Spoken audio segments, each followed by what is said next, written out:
So, welcome to the episode of Chai with Director Rai at IIMI. And today I have with me Alexander Sorokin, the Dean of the St. Petersburg School for Social Sciences and a good friend. So, Alexander. Thank you very much. It's a great pleasure. It's my second visit and a lot of fascinating things which I suppose will be in my memory. No, absolutely. And, I was very delighted with the conversations that we have had both the times. And I think this collaboration between IIM Indore and HSE University, St. Petersburg, is going to be a path-breaking one. Yes, it seems. Yes, it's really good. Yes. Fantastic. Now, I have a couple of questions for you because I wanted to have people know more about you, not just as the dean, but more as who Alexander is. Now, your academic journey has been quite extraordinary, Alexander. From unearthing the history of the Siberian Physical Technical Institute to now leading the St. Petersburg School for Social Sciences. Now, can you take us back to the moment when you first discovered your passion for history and academia? What sparked that initial fascination? Yeah. Thank you very much. Okay. I suppose that all of us try to find yourself. And when I was a student, I changed 3 or 4 topics of my study. And I finished on some complex, and a lot of my colleagues who was also students say to me, Alexander, you are crazy. How to write about history of physics? You are not a physicist. How you will describe, how you will analyze it? And for me, it was like a challenge because I like things which connected not only on one way of thinking, not on one area of expertise, because history of physics, to write in this way, you also have to understand physics, how it was developed. You have to describe. You have to also understand some psychological things, how science development, schools of thoughts, because there are maybe some conflicts, evolution of knowledge, and others. And of course, there are also historical things which we need to analyze. And for me, it was like interdisciplinary project, which was really interesting for me at that time. And I suppose that my way and my in such interdisciplinarity and a bit later transdisciplinarity projects, it's like way of my thinking in academia. Absolutely. This entire thing about interdisciplinarity and multidisciplinarity has to come into the education system. For example, our new education policy that India has embarked into our country also talks about multidisciplinarity. And one of the things I've always maintained is that philosophy and science have to go together. Yes. And philosophy and science, they actually complement each other. They're not very, very diverse. And that brings me to your research. Your research ventures, they delve into the intersections of environmental humanities and anthropology of science, areas that hold immense relevance in today's rapidly changing world. Now, can you recall a moment during your research where you felt a deep sense of connection or resonance with the subject matter? What drew you to explore these interdisciplinary fields from the point of research? Maybe it was, yes, as I said previously, interdisciplinarity was a topic of my interest, like way of thinking from students' time. But when I start work in human university, I try to understand what kind of new direction in history can I develop. Because usually in Russian Federation, history develops like political history, economical history, sometimes social history. But there are a lot of collectives and a lot of understandable way how to do research. And I try to describe maybe new things and new approaches. And it was for me ecological history on the first step, because this way can include another areas of knowledges, and it also can give you chance to analyze these historical sources in another way. And it is also platform for communication for different specialists from geology, from ecology, anthropology, something like that. And for me, it was like not about history which was in the past. It also some things which we can face nowadays. And when we analyze, say, for example, problem of communication, human and nature, pollution issues, climatic changes, something like that, it's not only in the past, it's also in our nowadays, and also it's a question about our future, what we have to do to develop more sustainable. No, absolutely. And one of the fascinating things is that the more we develop, or at least we think that we are developing, the more we see a lot of value in the way we used to live in the past. So, for example, if I talk about environmental issues, at least in India, what we are realizing that the way our people lived, say, 1,000 years back, was actually a very good way of living. And the current research is actually proving that things that we used to do then actually make a lot of environmental sense. Yes, of course, I fully agree with you. When a lot of contemporary discourses and way of discussion about some environmental climatic issues, we can find the same things, the same logic in, for example, 20, 30, 50 years ago. And sometimes it's like a big strange because on the one hand, you think, oh, nothing is changed, the same discourse. But on another way, nowadays, I suppose that this discourse become more widely used, and it consists not only actors like scientists or people who make a political decision. It also consists a lot of people, like usual people who are interested because it's their everyday life. Especially environmental topic is really interesting for young people, especially in Russia. And it is interesting that zero generation is not interested in political issues, but they are really interested in some ecological things. Absolutely. They are the ones who have to live with it. Right, great. Now, as a dean of the St. Petersburg School for Social Sciences, you hold a position of great influence in shaping the educational journey of countless number of students. Now, reflecting on your formative years, can you share a value or principle that you hold dear?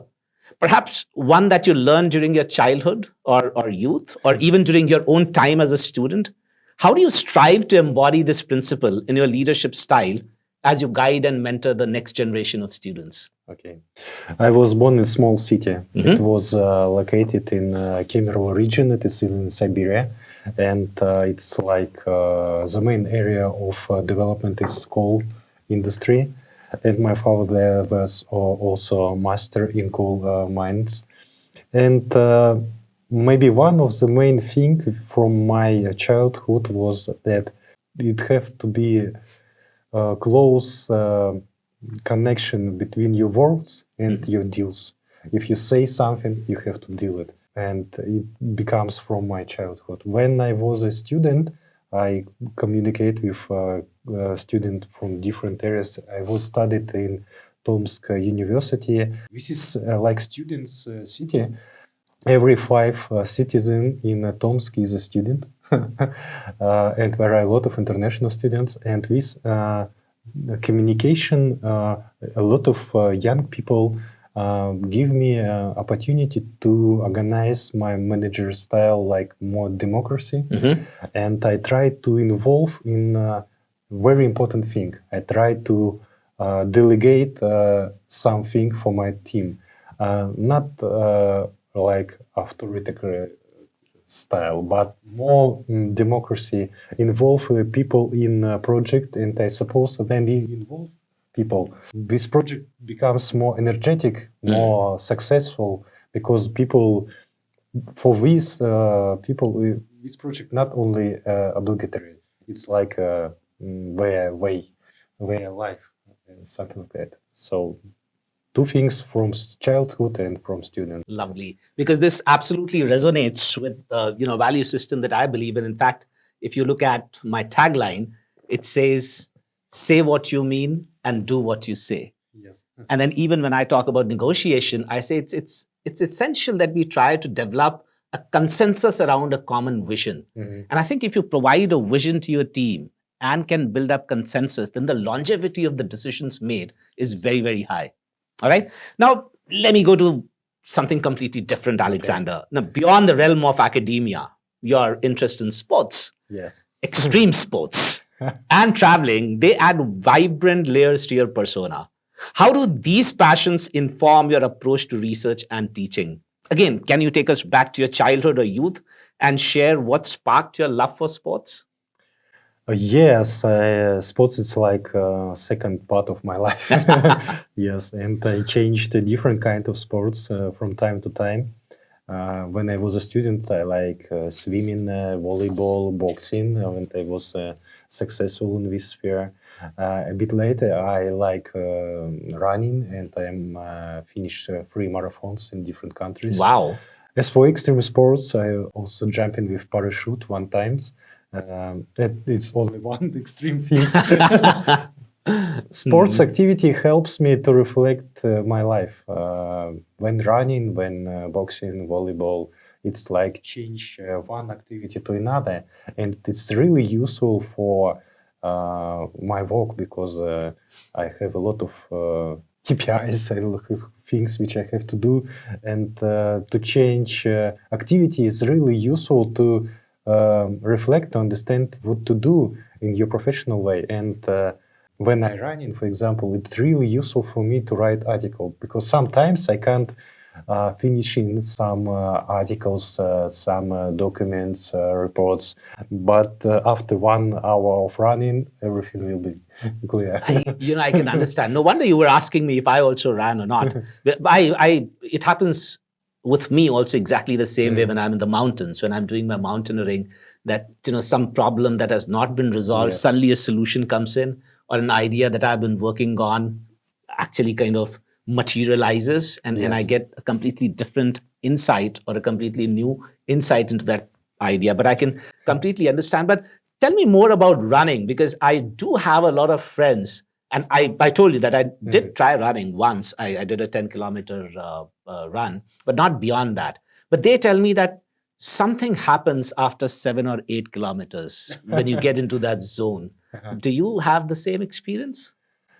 Yes, it was at first time. Yes, for me it was 3 kilometers for running. It's like a crazy when when you know running activity, it's like activity of your life. It's like it's think about your disciplinarity, about how you can organize your schedule. It's also discussion about your responsibility because you're responsible for your health, for your family, for your professional activity, and you have to find a balance between these different spheres of our life. And of course, for me, it's really similar your position that we are not only like a heads of institution, we are also like a person. We also have a maybe family dimension, something like that, cultural and others. And yes, it's like managerial things. When you prepare to marathon, you need to have 6 or 7 training per week, more than 18 kilometers running per week, something like that. And you also need to organize. You need to find the balance. Lovely, lovely. And in any case, a healthy mind can reside only in a healthy body, as they say. Now, leading interdisciplinary research initiatives at the Research Center, Human Environment and Technology, you're at the forefront of innovation and collaboration.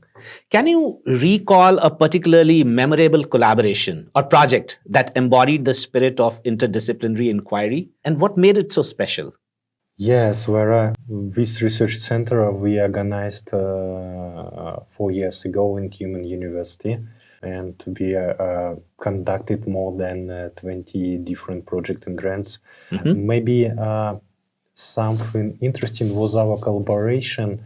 All project was interesting and important for me, but maybe some unusual was our collaboration with private sector, with and with our colleagues from Russian Academy of Science, because maybe you know, G20 fuel accident was happened in Nornickel company in Norilsk, Right. and it was like a big issue for science, for practical issues, and our colleagues involved us to make a concrete study which can help for development in this concrete situation. And it was like a challenge for us because it's not like fundamental research and conversation about in general conversation. It's like practical issues, and we have to help. And I suppose that our results was had the impact for changing in positive way of development of company, development of this concrete city in Norilsk and something like that. So for me, really interesting to see a result. You know, where different Russian emperors, and one of the maybe widely known, Peter the First, and he also like head of the country who tried to implement his own idea to reality. Maybe this way of thinking to implement your ideas in reality relevant for a lot of people, and for me it's too. When you do something, you need to reach a result. Absolutely. And I think this is one of the discussions that we had in our earlier meeting itself, that we have to now start focusing on research that is creating an impact rather than merely looking at research as publication and measuring it in terms of citations. We have to see, is it making life easier? Is it solving problems? Yes. And I think that's extremely important. Now, finally, Alexander, can you share a daily practice or ritual that serves as a personal affirmation or source of inspiration for you? I mean, it could be a morning routine, a habit of reflection, or a moment of connection with students or colleagues. What keeps you grounded and motivated each day? You know, I said I had a free plane this night, but conversation with you, with your colleagues, and with you, of course, personally, give me energetic, more enthusiastic, because I suppose that we can find not only colleagues for discussion. I suppose that we can do a lot of concrete things together, and of course, it's motivate me more than other things. I like my job because I can communicate with students, with their parents, my colleagues, representative of private companies, representative of authorities, and it is really interesting type of communication. And I suppose that contemporary researchers, the main of skills for them is to speak on the different languages for different auditoriums. Then more develop you with skills, then more successful will be your deals. Absolutely. I think every time we meet someone who comes from a different background, who comes from a different country, different region, there's always something new to learn. And that is what makes communication so exciting. Yes. And a part of our daily lives is communication. Okay. Fantastic. Such a pleasure talking to you, Alexander. And I hope to see you again in my country, and I hope to visit yours very soon. Yes. I hope to meet again. Good to see you. Okay.